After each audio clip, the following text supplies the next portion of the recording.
Now at 5, breaking news. A fired Minneapolis police officer is under arrest, charged with the murder of George Floyd.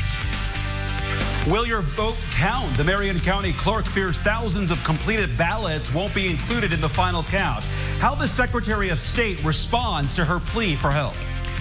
And we've all felt more isolated since the pandemic began, but it can be an even bigger challenge for those battling substance abuse. The program receiving funding to help keep women on the right track.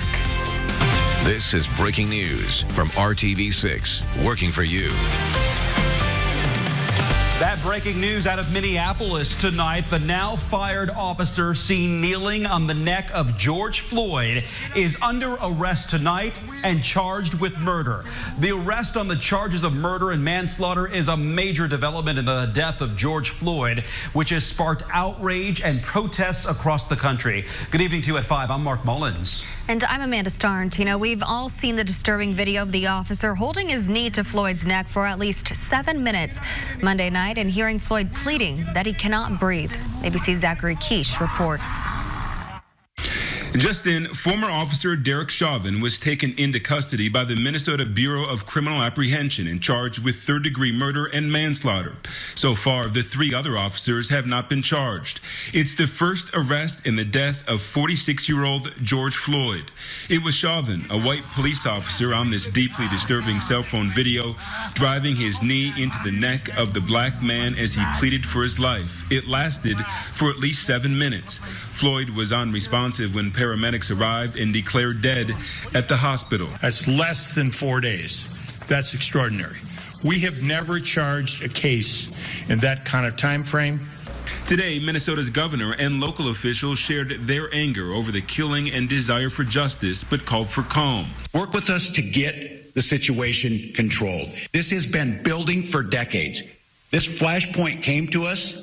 And now what are we going to do about it? Today's arrest comes after another long night in Minneapolis. Riot police and the National Guard tried to restore order, but protesters did not back down.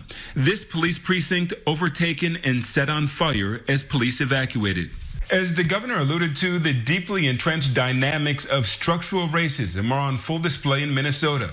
Officials there are working on a plan to contain the situation tonight, but they're also pleading with residents to protest peacefully.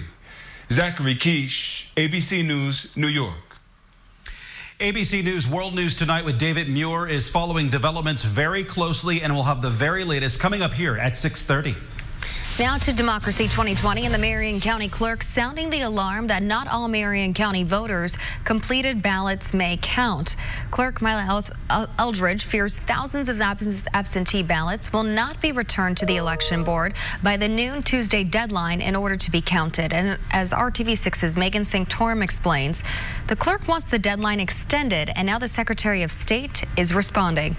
Thousands of absentee voters in Marion County may not have their ballot counted. That's according to County Clerk Mila Eldridge. In a letter to the Secretary of State, Eldridge says they received more than 123,000 applications to vote by mail. That's 20 times the number of applications they processed in the 2016 primary election. She says that, paired with COVID-19 restrictions, preparing for in-person voting on Election Day, and delays with the U.S. Postal Service have all led to a delay in getting those ballots out to those who applied for them. Under Indiana law, absentee ballots must be received back by noon on Election Day Tuesday in order to be counted.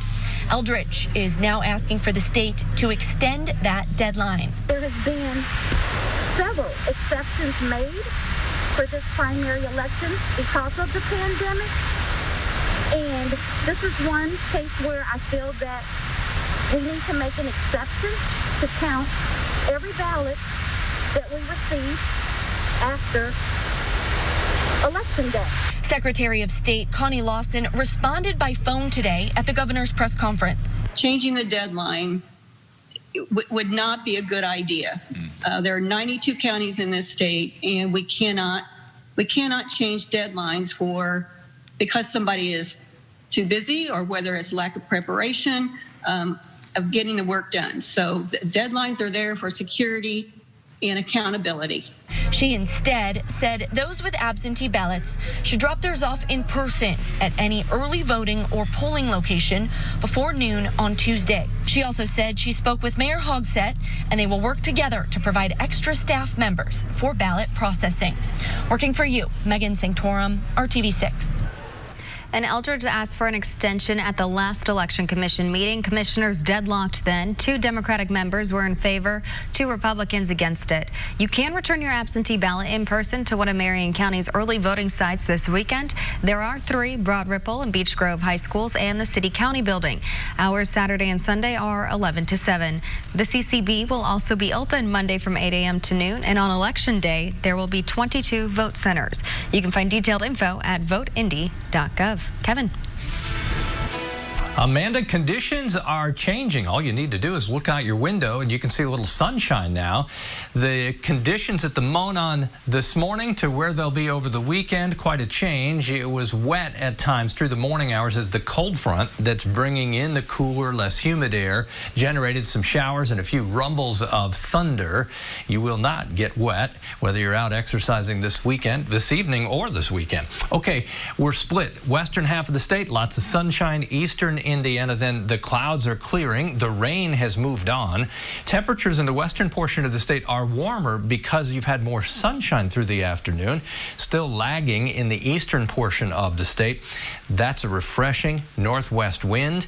Temperatures tonight drop to 66 as skies clear. That's by 10 o'clock tonight. We'll talk about how cool tomorrow morning and what the next 4 or 5 days all have in common coming up. See you soon, Kevin. Thank you. Now let's get the latest on the spread of the coronavirus in central Indiana. Today we learned the state is inching closer to 2,000 COVID-19 deaths in Indiana, a milestone no one wants to reach. With the addition of 40 new deaths reported today, the state total stands at 1,946. The reported deaths have been steadily increasing since Monday. 521 more Hoosiers have tested positive for the virus. That brings the total number of cases in Indiana to about 33,600. About 250,000 people in Indiana have been tested so far. Major concerns tonight for those who deal with substance abuse, especially in this era of COVID-19. With isolation comes the chance for relapses. As RTV6's Nicole Griffin reports, recovery residents in the heart of Indianapolis is receiving grant money, allowing it to help hundreds of women dealing with addiction across the state. If Dove House had not been here, I might not be here. I truly wouldn't have known where to go if they wouldn't have opened their doors to me. Christy Sheen spent more than a year at Dove Recovery House. Her picture is still on the wall inside the building, and she still remembers the day she started her journey to better her life back in 2015. I was released from jail, and I actually walked from downtown with the clothes on my back to Dove House. I stayed for 17 months, and I had a lot of struggles to overcome, a lot of obstacles. I went through a DCS case with my children, where my children were adopted, and Dove House supported me through all of it. Dove Recovery House is Marion County's largest women's recovery facility. They house 40 women every night at no cost who are dealing with substance use disorder. Dove House really focuses on the trauma and then the addiction. Unfortunately, with COVID-19, isolation is a huge factor for addiction and relapses. With a 75% success rate, Dove House is being asked by the state to replicate their work in other recovery residences. They just received a $100,000 Indiana State Opioid Response Grant. $25,000 will be used to work with other facilities to develop policies and procedures dealing with COVID-19. We can't shut our doors, and we can't socially isolate in a recovery residence. But how do we continue to protect those individuals that are living within our residential program and our staff members? The rest of the grant will focus on increasing bed capacity for women who are suffering from substance use disorder by sharing their model and ultimately increasing sobriety rates and helping women like Christy Sheen. I've had several experiences in life in active addiction where I barely made it out alive, and thanks to Dove House, I had a safe place to call home for the duration of the time that I needed to build a new foundation and a new life. Sheen is now a college graduate and a peer specialist at Dove Recovery House, helping save the lives of other women dealing with substance use. Working for you, Nicole Griffin, RTV6. And with the grant money from the state, Dove House will provide technical assistance to at least 36 other recovery residences to help deal with the current COVID-19 crisis and improve recovery services for hundreds of Hoosier women dealing with substance use disorder. Dove House currently has a waiting list of 45 women. In recent weeks, 3 children have either been killed or hurt by stray bullets in Indianapolis, and Metro Police need your help to solve these crimes. Tonight, we're hearing from the mother of 16-year-old Nia Mae Cope, who was killed by a stray bullet while riding in a car. Nikki Cope was behind the wheel when her daughter died on May 3rd on the east side. She tells RTV6 the two, along with Nia's friend, drove from Marion to Indianapolis for the evening to visit a friend and get a bite to eat at their favorite restaurant. They were road closures, so they ended up at an intersection where a large crowd was gathered. Metro Police believe the stray bullet that killed the teen in that crowd was shot from someone in that crowd. Cope says the bullet went through the back seat into the headrest, hitting the back of Nia's head. They were just at the wrong place at the wrong time. I couldn't give her breast because she was full of blood in her mouth. So I tried. I had blood all over me all night. I mean, I didn't care that it was my baby's blood. You know, I hate for anyone to have to even hear the story, but I have to keep light on it. You know, I don't want any mother to have to suffer like I have. Metro Police are also still looking for whoever fired the stray bullet that killed 8-year-old Roderick Payne Jr. on March 31st on the east side. He was sitting in his living room finishing dinner when a stray bullet came through the home on Tacoma Avenue and killed him. And Tuesday evening, a 10-month-old boy was grazed by a bullet at an apartment complex near 38th Street and Post Road. The baby was wounded in the knee. Investigators believe a bullet fired from a parking lot went through the 2 walls and struck the child inside an apartment. If you have any information about these cases, please call Crime Stoppers at 317-262-TIPS. Still ahead on RTV6, interested in a career in the medical field, the jobs that need to be filled right now that play a critical role in patient care. And we are focused a lot right now on human health, but there's another dangerous virus that could threaten your dog's health this summer. Next 3 days are the most comfortable within the 7-day forecast, and then back to summer as we roll into June.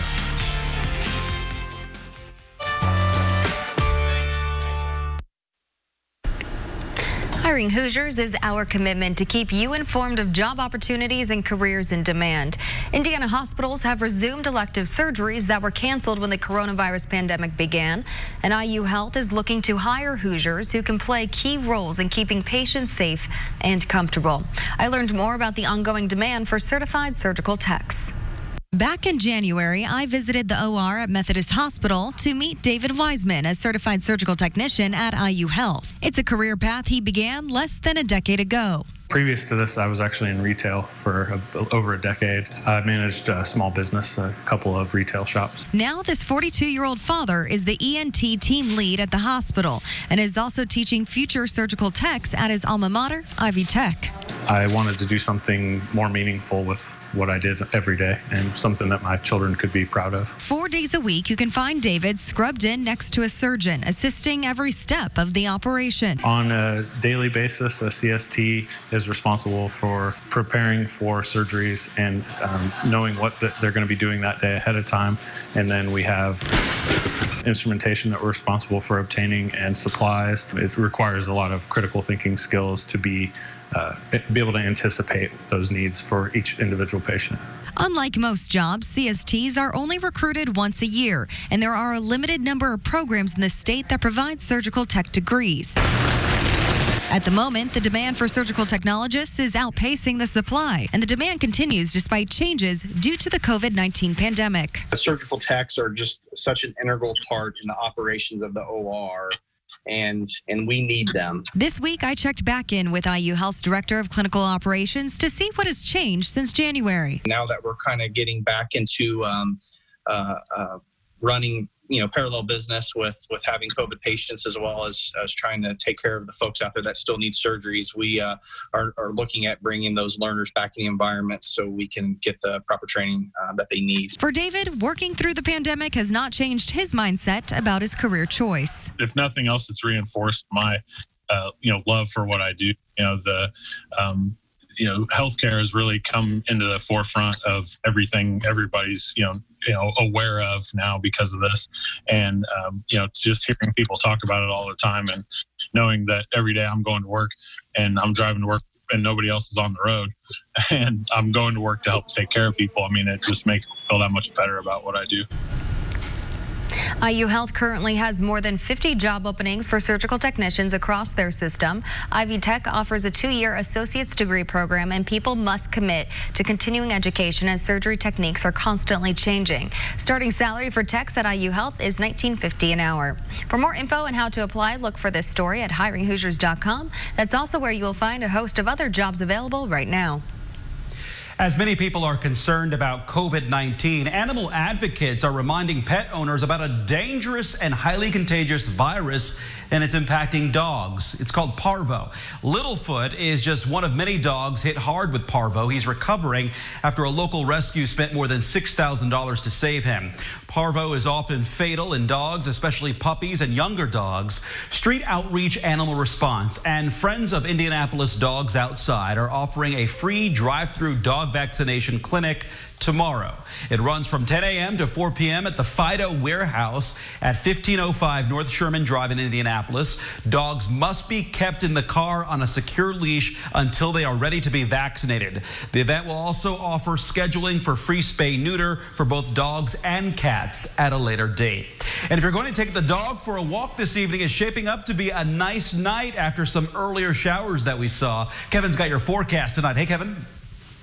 And Mark, no reason to be in a hurry, because if it doesn't work tonight, how about tomorrow night, Sunday night, Monday night, Tuesday night? We're in a nice little pattern here. Let's go to the park in Broad Ripple.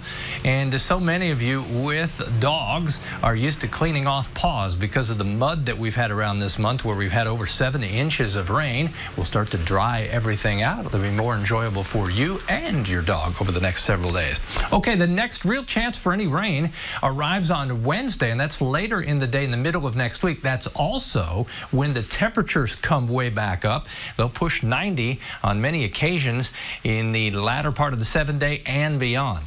Comfort, temperatures in the eastern portion of the state cooler, you see the greens there, than western Indiana because you had the more recent rain and you've got the cloud cover. Sunshine helps a lot. 79 in Terre Haute, 78 as you look at Sullivan. Say hello to Bella. Carla White sent in this picture. We've got Bella's undivided attention. Love those ears. Everybody will perk up with the lower humidity, cooler temperatures, a nice northwest breeze this evening. If you want to open those windows, temperature at 64. At 11 o'clock, we'll be down to 54 in Indianapolis tomorrow morning.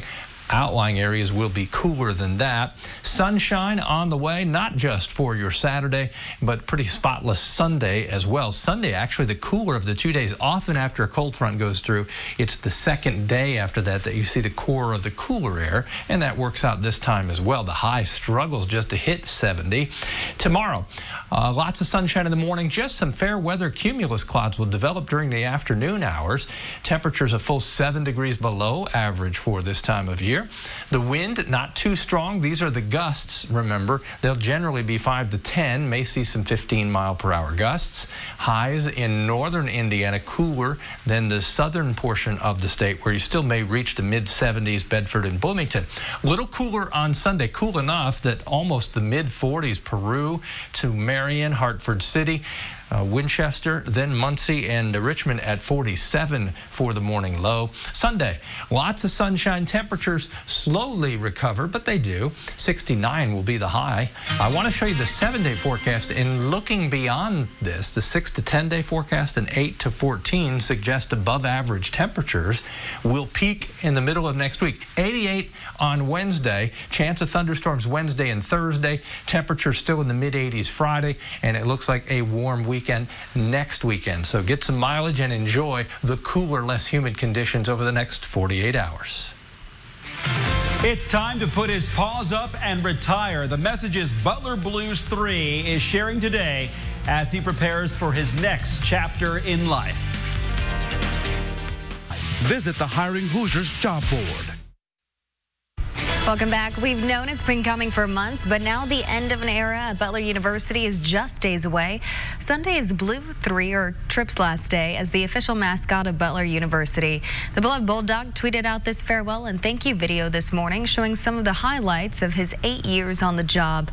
For the last couple of months, he's been helping Blue 4, the mascot in training, learn the ins and outs of the job and what it means to Butler's ambassador. Trip will continue to live with his caretaker, Michael Kaltenmark, and his family. And Blue also penned, or should I say pawed, a farewell letter to the Butler community. He added a P.S. saying he's saving one last curtain call for the class of 2020. He plans to be at Hinkle Fieldhouse in December for the delayed commencement ceremony. Brand new complaints about a contractor accused of not finishing his jobs. All new at 6, what he's saying about the allegations and what you need to know to protect yourself. And we'll leave you with this live look outside from DePaul University out in Greencastle. Clear skies. Looks like it's going to be a nice evening.